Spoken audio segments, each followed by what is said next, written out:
Bonjour. Donc en fait, je fais un petit reportage sur tous les gens qui ont un stand. Et voilà, donc moi je voulais déjà dire une chose, c'est que c'était très important pour moi que vous soyez venus.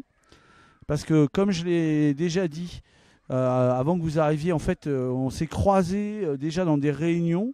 Et après, on s'est vus à la journée du réap. Et pour moi, c'était très important que des gens qui habitent les quartiers ou qui sont en rapport avec la politique de la ville, enfin des quartiers qu'on met avec des guillemets, enfin tout ça, des noms, euh, soient avec nous. Et moi, malgré que j'organise ce truc, j'avais même pas eu l'idée. Et c'est au réap que j'ai eu cette idée. Et voilà, donc je veux bien que vous vous présentiez et que vous m'expliquiez un peu pourquoi vous êtes là. Et puis aussi cette question de l'eau, quoi. D'accord. Moi, c'est Soumia Zidi. Je suis fondatrice et directrice de l'association Amaos qui se trouve sur le quartier Pisevin à Nîmes-Ouest. Et puis, j'étais très très heureuse quand j'ai reçu votre appel pour participer à cette journée parce que je suis quelqu'un qui est sensible à toutes les causes, à toutes les inégalités. Voilà, toutes les souffrances. Et je trouve que la question de l'eau, c'est très très important. C'est actuel, c'est d'actualité. Et on voit toutes les conséquences, je veux dire, de surconsommation, du gaspillage, de pollution et tout ça, ce que fait sur notre quotidien et ce que aussi fait aussi sur l'avenir de la jeunesse et de nos enfants. Moi, je pense, je vous remercie beaucoup, beaucoup, beaucoup pour cette journée parce qu'il faut la faire, il faut refaire d'autres parce qu'il faut informer les gens, les sensibiliser. Il faut que chacun d'entre nous prenne sa part de responsabilité parce qu'on est tous responsables de ce qui se passe aujourd'hui dans le monde du point de vue écologique. Donc chaque personne a sa part de responsabilité, chaque acte a un impact sur les gens. Là, vous voyez toutes les migrations, la sécheresse, la famine, tout ça, on y participe. Quelque part, chacun d'entre nous participe à son niveau. Il faut qu'on prenne nos responsabilités pour éviter tout ça et pour arrêter le massacre. Parce qu'on ne sait pas où on va arriver. Alors, par rapport à Amaos, qu'est-ce que c'est exactement? C'est-à-dire, c'est quoi son ADN?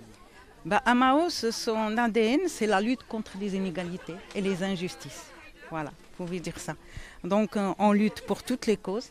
Donc, la citoyenneté, l'égalité des femmes, l'égalité des femmes et hommes, les droits des femmes, les droits des enfants. Donc, on essaye de sensibiliser les gens, les habitants du quartier, les gens, notre public, pour toutes les causes. Vraiment, c'est pour ça, moi, quand vous m'avez appelé, tout de suite, on s'est penché, on a travaillé pour montrer quelque chose et puis aussi pour faire participer notre public, nos adhérents, voilà, pour préparer tout ça. Donc, Bah, ça déjà, ça m'éclaire un peu. Et bah, moi, je suis aussi très content que vous soyez venu. Parce que, en fait, souvent, l'écologie, on présente ça comme une cause liée au. Comment dire on dit c'est un peu bobo. Alors qu'en fait, moi, je suis hyper d'accord, ça concerne tout le monde. Et quand, là, les images, alors attendez, je vais les montrer parce que c'est vrai qu'on ne les voit pas. Les images de sécheresse, bah, ça me touche parce que moi, j'ai un ami qui est dans la région de Berkane, au Maroc. Et en fait, son père, il avait travaillé toute sa vie chez Calberson, à Paris.